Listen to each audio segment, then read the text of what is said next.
Hey everyone, it's me, Whimsy. I'm in my magical kitchen. I'm just getting ready to see patients, so I won't be able to talk for very long. But I did do some pretty dystopian remote views last night about the race. I know the race is very, very tight, and some reputable polling is saying that Trump is winning, like the Siena poll.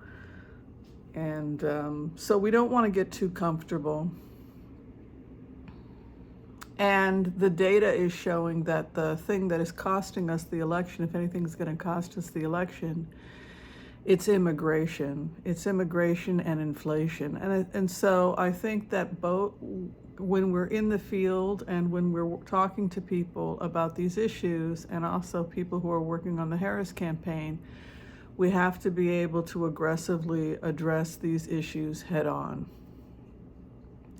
In the first remote last night, I made contact with Joe Biden, and I connected with what it was to be Joe Biden over the issue of immigration.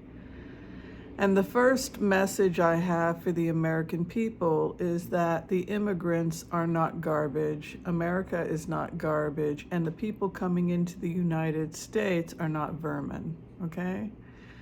To be clear, the people coming into the United States are people who are just like us, only their countries are in civil war. Horrible things are happening in South America, and they are at the mercy of us, the United States, to show us some compassion. I don't know if you've ever been in a situation where you've been completely helpless and vulnerable, but it would be nice to believe that when we are hopeless and vulnerable, the rest of us have a heart and do something about it. So we also need to reframe who the 6 million are. The 6 million coming in are people, predominantly good people, who are fleeing war, and they're trying to get to safe harbor. So when I put myself in the shoes of Joe Biden, I come to a place of compassion that had we not let them in, they would have died. And it was getting hot. The situation on the border was dangerous. There was inadequate security at the border. The safest solution for everybody, particularly for the victims of the civil war in Venezuela, Haiti, etc. We let in good people predominantly, not vermin. People came in. People seeking a refugee status from civil war.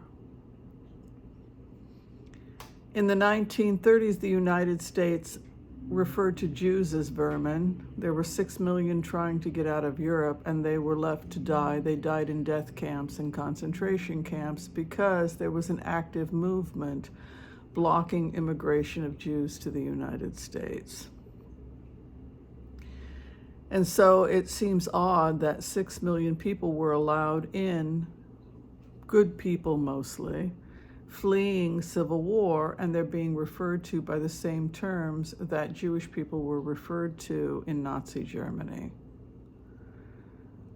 I cannot stress enough how important it is to remind people that the refugees are not garbage. The refugees are not vermin. They're people. They're good people. Most of them will return back to where they came from when the civil unrest ends. They don't want to stay in the United States. Research shows that many immigrants return back to where they came from. For many, this is a temporary solution, and many will return home. Many will become great Americans. So it's important for us to say that there's no correlation between the emergency that happened and the fact that inflation is up. Inflation is up because trade routes have been compromised due to the war, greed. There are a number of reasons why inflation is up.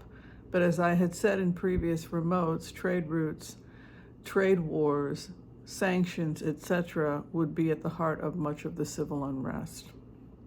The last thing I did when I put myself in the shoes of the remote last night was to put myself in the shoes of those people who had been compromised by Russia. As I had said in previous remotes, Elon Musk was compromised when he began to take money out of Russian banks and borrow from foreign governments in order to save Tesla and other financial ventures that he had, Twitter, etc. He started borrowing from foreign banks, and then it was payback time. He had to pay back those loans, and one of the ways he paid it back was he used his security clearance to pass on information to people who had been historically not very friendly to the United States, starting with Putin.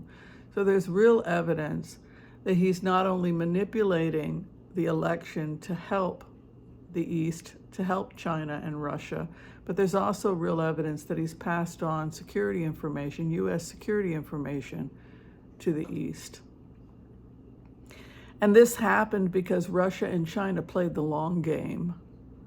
Russia and China played the long game by getting businesses to invest in China, getting businesses to invest in Russia and take out Russian business loans. And at that point, they became compromised by Russia and China. And it was a long game. And then those people whose businesses were in China, whose businesses were in Russia, who had taken out loans for these countries, slowly began to be compromised by the East. And then they were basically lobbied by the East and fighting the fight to help the Eastern Front, to help Russia.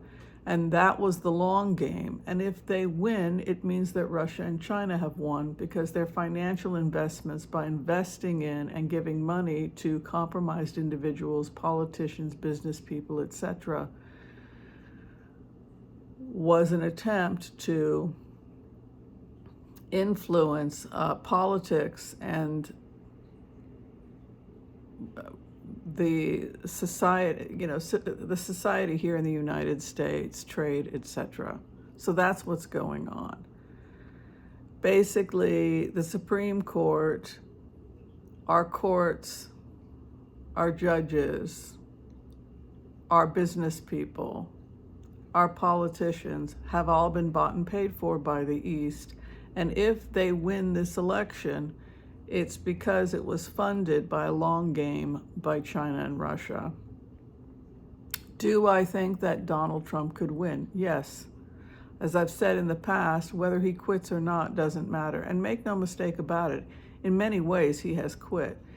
He walked out of the 60 Minutes interview. He walked out of the debates.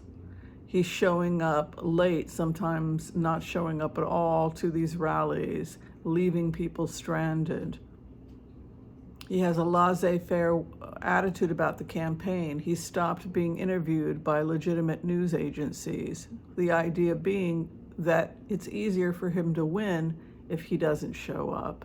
And that's because the people that are playing the puppet Trump, the people who are really behind this election, as we've said, are Elon, Musk, Peter Thiel, and other wealthy business people who've been compromised by Russia and China.